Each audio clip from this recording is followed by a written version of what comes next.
So, bagaimanakah tenaga nuklear dihasilkan? 12.2 penghasilan tenaga nuklear boleh melalui dua cara. Satu ialah pembelahan nukleus unsur yang dipanggil unsur reaktif. Kedua ialah pelakuran nukleus. Pelakuran merujuk kepada percantuman unsur-unsur yang ringan menjadi stabil untuk menjadi satu unsur yang lebih stabil.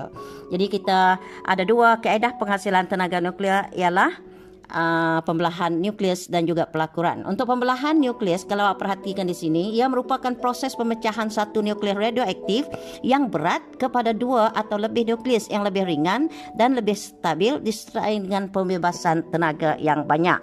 Jadi ini dia pembelahan satu menjadi dua atau lebih. Satu lagi ialah kalau kita lihat kepada bagaimana tenaga nuklear terhasil ialah melalui proses yang dipanggil pelakuran nukleus, merujuk kepada proses pergabungan proses pergabungan nukleus radioaktif ringan membentuk satu nukleus yang lebih berat disertai dengan pembelahan pembebasan tenaga. Jadi itulah maksudnya percantuman dua unsur untuk menghasilkan satu unsur yang stabil. Jadi bagaimanakah penjanaan tenaga elektrik daripada tenaga nuklear?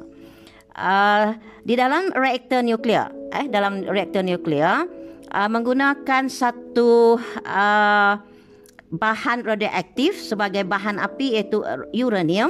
Uranium ini tidak stabil dan uranium ini dipasangkan bersama dengan moderator grafit dan rod pengawal boron. Rod pengawal boron ni adalah untuk menghindari tindak balas terlampau cergas. Jadi apa yang berlaku, kita tahu uranium tidak stabil, dia akan pecah, pembelahan berlaku dan uranium itu akan menghasilkan tenaga haba yang sangat tinggi, dan tenaga haba yang tinggi ini dialirkan ke satu bahagian yang memanaskan air yang sejuk dipam masuk ke bahagian ini, kemudian dipanaskan oleh tenaga haba yang dihasil tindak balas nuklear tadi, dan haba itu dibawa dalam bentuk steam. Kemudian steam itu memusingkan turbin dan turbin berputar kerana haba yang panas daripada steam, dan seterusnya menghasilkan tenaga elektrik apabila penjana elektrik diputarkan. Jadi begitulah tenaga elektrik dihasilkan dan dia dibawa kepada kabel penghantaran dan dibawa ke keperluannya. Sementara air yang panas tadi akan disejukkan melalui satu kondenser, dan kondenser ini ialah di mana alirkan air sejuk yang dipanggil sebagai menara sejuk, kemudian air panas masuk ke menara sejuk, air yang sejuk dimasukkan semula, kemudian dialirkan semula, seterusnya proses ini berlaku sehinggalah tamat, di mana dihentikan tindak balas itu. Jadi itulah bagaimana tenaga elektrik dihasilkan dalam sebuah stesen jana kuasa. Kemudian mengapakah setengah negara memilih tenaga nuklear sebagai sumber tenaga menjana elektrik? Pertama ialah kurangnya sumber tenaga lain seperti petroleum dan arang batu semakin susut, negara yang besar dan kepadatan penduduk yang tinggi, sumber pendapatan negara dengan membekalkan tenaga elektrik kepada negara lain sebagai sumber pendapatan, dan keempat ialah memiliki teknologi yang canggih dapat mengurangkan risiko yang berlaku kepada reaktor. Jadi mereka mempunyai teknologi tinggi. Okey, ini adalah soalan dalam buku proses 12.2 muka surat 135. Kaji rajah di bawah tentang penjanaan tenaga elektrik daripada tenaga nuklear di uji nuklear. Jadi seperti dalam video penerangan yang cikgu buat, di mana kita ada satu reaktor P. Okey, kemudian kita ada rod pengawal boron. Kemudian kita juga ada moderator grafit yang memperlahankan neutron tadi. Kemudian menghasilkan haba atau air yang amat panas, dan air yang amat panas dialirkan satu menara untuk memanaskan air yang ada. Air itu akan menghasilkan steam akan bergerak dan memusingkan turbin C.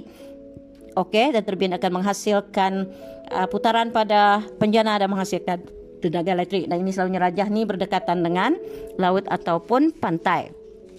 Dan air yang sejuk tadi itu akan yang mengalir tadi akan masuk ke dalam satu kondenser untuk disejukkan dengan mengepam air yang sejuk daripada laut supaya air tadi disejukkan dan kemudian air itu tadi dipam semula ke dalam menara untuk memulihkan apa? Untuk memulihkan steam terhasil, dan tindak balas ini berlaku selagi sumber bahan yang digunakan iaitu selalunya radioaktif di dalam reaktor nuklear.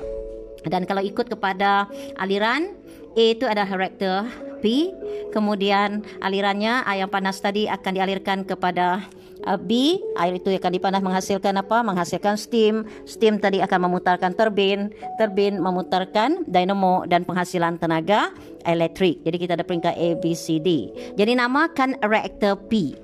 Apa nama reaktor tu? Kemudian reaktor nuklear, dan nyatakan unsur radioaktif yang digunakan dalam reaktor P. Bahannya ialah uranium dan namakan proses yang berlaku dalam reaktor P. Lengkapkan aliran atau perubahan tenaga. Jadi kita ada tenaga nuklear yang berasal daripada uranium akan menghasilkan tenaga haba apabila proses tindak balas nuklear berlaku, iaitu hasilkan haba, dan haba tadi akan memanaskan air menghasilkan steam, steam menggerakkan turbin, turbin menggerakkan dynamo, iaitu semua tenaga kinetik, dan akhir sekali apabila dynamo berputar menghasilkan tenaga elektrik. Jadi namakan sinaran yang dikeluarkan semasa penjenaan tenaga nuklear yang membawa kesan buruk kepada kesihatan. Jadi iaitu sama ada, kalau awak boleh ingat tingkatan 3 kita ada belajar beberapa jenis sinar radioaktif kan. Yang sangat bahaya adalah sinar gamma. Okey, jadi itu adalah latihan muka surat 135.